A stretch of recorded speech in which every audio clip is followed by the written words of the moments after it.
Hey there, boaters. I'm Captain Stacy Hanrahan, and this is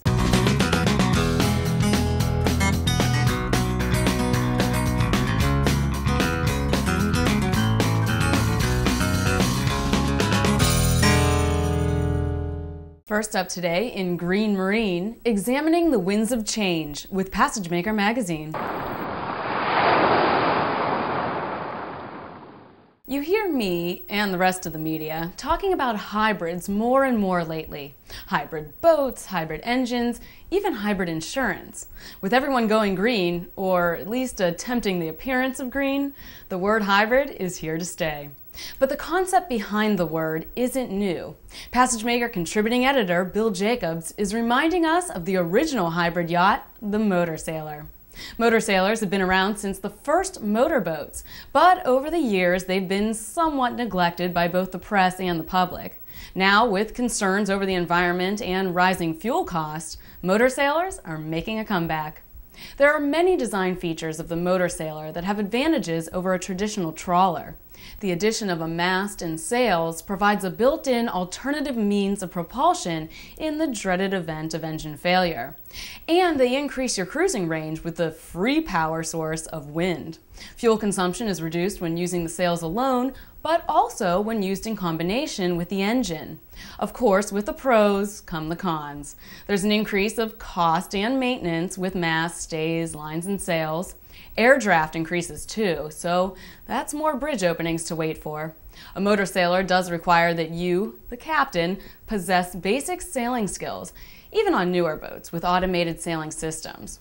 You really need to weigh the pros and cons with your own cruising style to decide whether a sail power configuration is your way to go. Chartering a Motorsailer is a great way to do it. Bill suggests a crude charter so you can better focus on the vessel and its operation. There are some Motorsailers for charter in the US, but there are a lot more available in the Mediterranean. In fact, the Motorsailer is one of the most commonly used boats in the Eastern Mediterranean, thanks in part to the area's periods of both high winds and lengthy calms. Bill has so much more on Motorsailers, including a history of vessels and models that are on the market today. So pick up a copy of the December issue of PassageMaker magazine. Now it's time for our Boat Test Reports feature of the week. Cruiser's Yacht seems to be consistently doing a good job, in my opinion, of designing for comfort, ease of use, and room to entertain guests aboard. Let's look at the room and amenities aboard the 420 Sports Coupe. We have a ton of seating in the aft cockpit. We've got about 28 inches across here, about 40 inches across the starboard side, about 70 inches across the back. So you can put a lot of people back here, which is real important. I like to cook, so when I'm entertaining on board, this is going to be very convenient. I've got a topside grill and sink, so I can do everything right up here and keep everything cool in the refrigerator right below the grill. A popular option will be the twin sun loungers with multi-position backs. Standard beneath the hatch in the bow or the windlass with anchors. There are two doors for the companionway, a screen door for those perfect evenings, and a solid door for security and maintaining interior comfort with air conditioning. One of the reasons you may be paying more for a cruiser are things like this. Look at how much room we have overhead. We've got 87 inches at the bottom of the stairs. That's the kind of thing that you're going to appreciate when you're out there doing some cruising. The real beauty of this design is the fact that Cruiser's designers developed the space and height without making the yacht look like a beached whale that will flip upside down in the lightest of breezes. I believe the Cruiser designers were quite smart putting the head underneath the helm. They ended up with 77 inches of floor-to-ceiling height here at the sink, and you ended up with 78 at the shower with a nice angle down to the drain. The island bed is 60 by 80, so you got a fairly good sized bed. You do have two steps up. You got plenty of counter space to store things. The salon will certainly be calling you to relax in the evenings. The 420 Sports Coupe has a crescent-shaped settee and matching wood table. Over the settee are cabinets to store games and dry goods in the cherry veneer cabinets.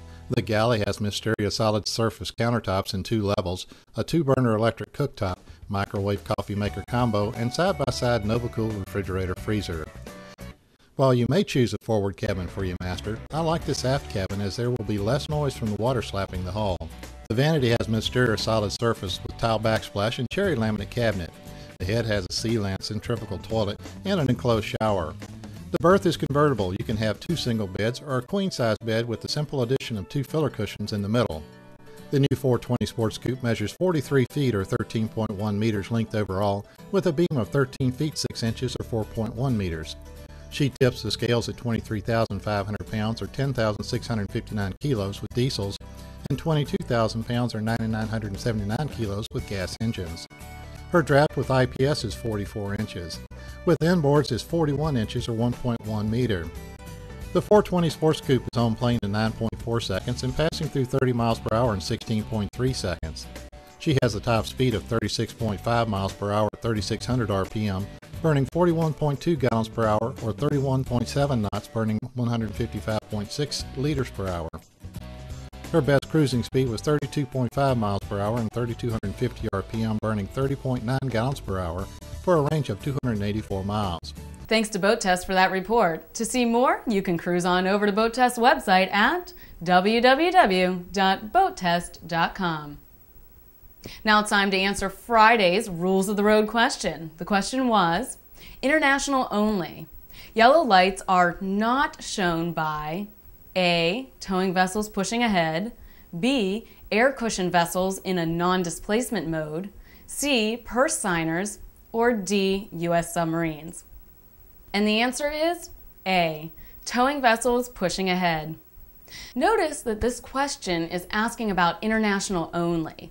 Remember last week I told you that a vessel pushing ahead or towing alongside will exhibit 2 yellow lights in a vertical line, but when inland only.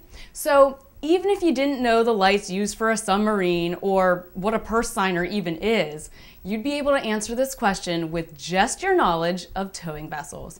In just a moment, we'll have today's Rules of the Road question for you. Tune in tomorrow for the answer. For TBTV, I'm Captain Stacy.